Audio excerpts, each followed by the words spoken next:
Welcome to श्रेष्ठ academy. संघ एवं राज्य लोक सेवा आयोग, इस विषय को एमपीपीएससी के नए सिलेबस में शामिल किया गया है। तो चलिए इस विषय पर बात करेंगे। लोक सेवा आयोग का इतिहास। भारत में 1919 के भारत सरकार अधिनियम, इसके अंतर्गत सबसे पहले अक्टूबर 1926 में लोक सेवा आयोग की स्थापना की गई थी। इससे पहले 1924 में विधि आयोग ने भी लोक सेवा आयोग की स्थापना के लिए सिफारिश की थी। इसके बाद 1935 के भारत सरकार अधिनियम में लोक सेवा आयोग के कृत्यों को और विस्तार दिया गया था। जब देश आज़ाद हुआ तो उसके बाद लोक सेवा आयोग को भारत के संविधान में सम्मिलित किया गया। तो लोक सेवा आयोग एक संवैधानिक निकाय है और इसकी प्रायस्थिति सलाहकारी निकाय की है।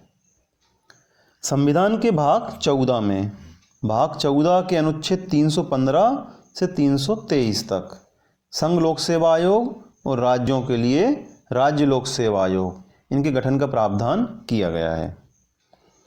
भारतीय संविधान के अनुच्छेद 315(1) के अनुसार संघ के लिए एक संघ लोक सेवा आयोग और प्रत्येक राज्य के लिए एक राज्य लोक सेवा आयोग होता है।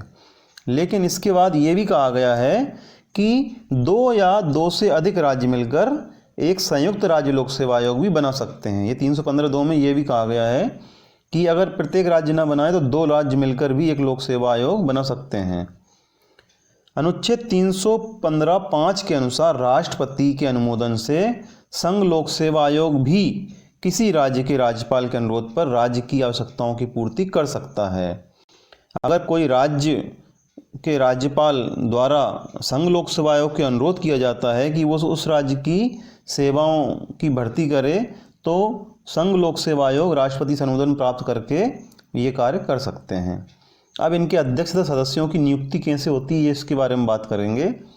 अनुच्छेद 316(1) के अनुसार संघ लोक सेवा आयोग तथा संयुक्त राज्य लोक सेवा आयोग, जो मतलब 2 या 2 से अधिक राज्य मिलकर जो संयुक्त राज्य लोक सेवा आयोग बना रहे हैं, उनके लिए राष्ट्रपति अध्यक्ष तथा सदस्यों की नियुक्ति करता है। लेकिन राज्य लोक सेवा आयोग के सदस्यों की नियुक्ति करता है राज्यपाल। अनुच्छेद 316(2) का प्रावधान है कि संघ लोक सेवा आयोग के कम से कम आधे सदस्यों को कम से कम 10 वर्षों की सरकारी सेवा का अनुभव होना चाहिए।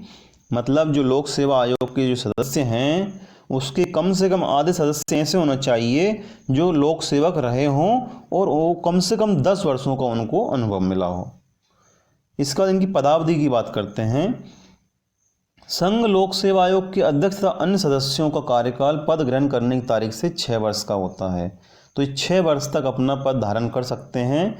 लेकिन अगर इनकी आयु इसी बीच 65 वर्ष हो जाती है तो उनको पद त्याग करना पड़ेगा। तो अधिकतम 65 वर्ष की आयु या 6 वर्ष का कार्यकाल। इसी तरह राज्य लोक सेवा आयोग में भी 6 वर्ष का कार्यकाल निर्धारित है, लेकिन इसमें अधिकतम आयु 62 वर्ष है। ये दोनों में अंतर है। संघ लोक सेवा आयोग में 65 वर्ष आयु है और राज्य लोक सेवा आयोग में 62 वर्ष की आयु है। पद मुक्ति की बात करते हैं। पद मुक्त कैसे होता है? संविधान के अनुच्छेद 317 के अनुसार आयोग के सदस्यों को पद मुक्त करने की प्रक्रिया का वर्णन उसमें संविधान के अनुच्छेद 317 में किया गया है। आयोग के सदस्यों को कथित दुराचार के आधार पर राष्ट्रपति पद मुक्त कर सकता है। दुराचार के आधार पर राष्ट्रपति सदस्यों या अध्यक्ष को हटा सकता है, लेकिन दुराचार को प्रमाणित करना आवश्यक है। प्रमाणित करने के लिए दुराचार से संबंधित मामला जो है सर्वोच्च न्यायालय को राष्ट्रपति भेजता है। इसके बाद राष्ट्रपति सर्वोच्च न्यायालय अनुच्छेद 143 के अनुसार उस मामले की जांच करता है और राष्ट्रपति को अपनी रिपोर्ट भेजता है और उसी रिपोर्ट के आधार पर सदस्यों को पदमुक्त किया जा सकता है। इसके बाद यदि राष्ट्रपति चाहे तो जांच प्रक्रिया के दौरान सदस्यों को निलंबित भी कर सकता है। सुप्रीम कोर्ट दुराचार के मामले की जब जांच करती है तो यदि राष्ट्रपति चाहे तो जांच प्रक्रिया के दौरान भी सदस्यों को निलंबित रख सकता है। अब पदमुक्ति के और दूसरा तरीका भी है।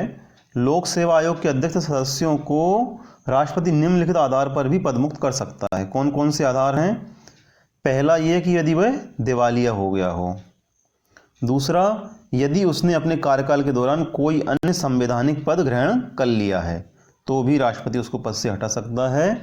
या यदि वे राष्ट्रपति की दृष्टि में मानसिक अथवा शारीरिक दुर्बलता के कारण अपने कर्तव्य के निर्वाह में असमर्थ हो गया है तो हटा सकता है।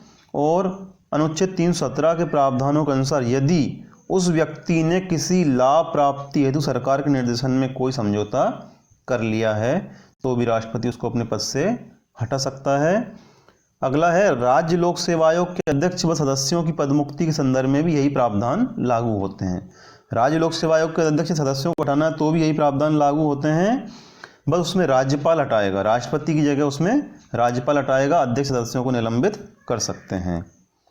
इसके अतिरिक्त संघ लोक सेवा आयोग या संयुक्त लोक सेवा आयोग के अध्यक्ष व सदस्य राष्ट्रपति को तथा राज्य लोक सेवा आयोग के अध्यक्ष सदस्य राज्यपाल को अपना त्यागपत्र देने पर भी पदमुक्त हो सकते हैं। जैसे यदि संघ लोक सेवा आयोग का अध्यक्ष सदस्य है तो वो राष्ट्रपति को अपना त्यागपत्र देगा।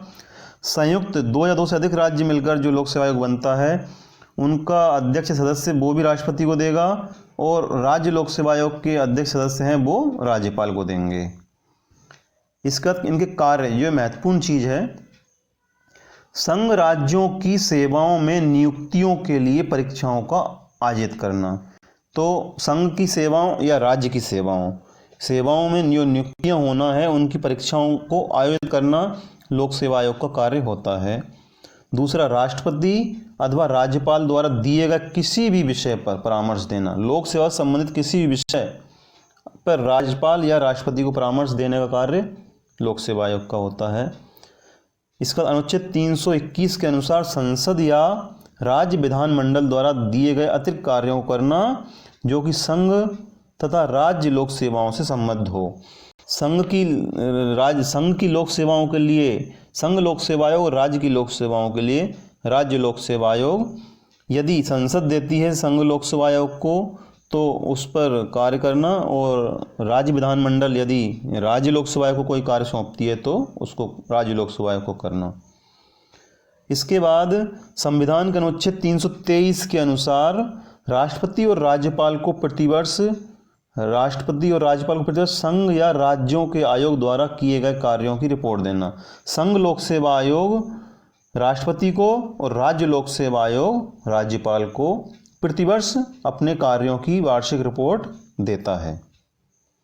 अनुच्छेद 320(2) के अनुसार यदि 2 या 2 से अधिक राज्य संघ लोक सेवा आयोग को संयुक्त भर्ती के लिए आग्रह करें तो राज्यों को इस प्रकार की योजना बनाने में सहायता करना, ये संघ लोक सेवा आयोग का कार्य है। इसके बाद निम्नलिखित मामलों पर संघ तथा राज्य सरकार को सलाह देना। कौन कौन से मामले?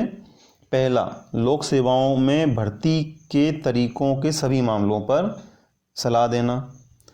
दूसरा, लोक सेवा में नियुक्ति और पदों के लिए अपनाए जाने वाले सिद्धांतों पर और एक सेवा से दूसरे में स्थानांतरण और पदोन्नति के मामले में इनमें संघ तथा राज्य सरकार को सलाह देना।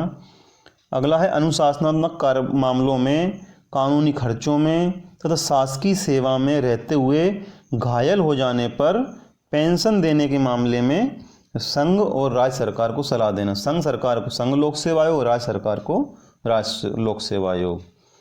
वेतन और भत्ते, आयोग के सदस्यों की वेतन भत्ते और अन्य सेवा शर्तों को निर्धारित करने का अधिकार राष्ट्रपति को है।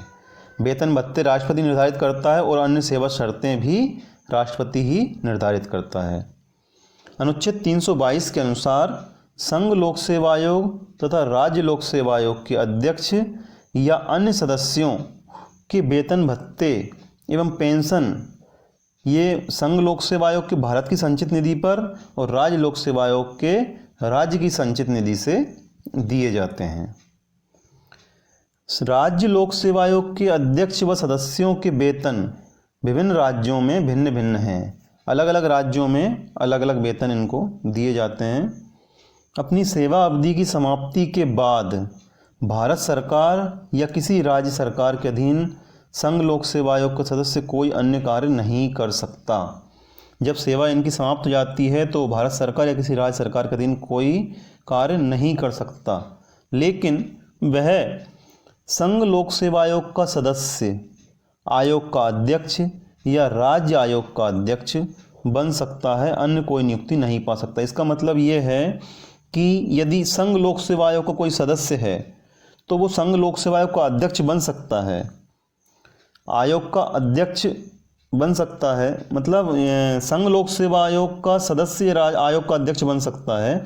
और यदि राज्य लोक सेवा आयोग का कोई सदस्य है तो वो संघ लोक सेवा आयोग का सदस्य बन सकता है, और राज्य लोक सेवा आयोग का सदस्य है वो राज्य लोक सेवा आयोग का अध्यक्ष बन सकता है, लेकिन इनके अलावा और कोई नियुक्ति नहीं ले सकता। तो अगर वीडियो अच्छा लगा हो तो लाइक करें और चैनल को सब्सक्राइब जरूर करें।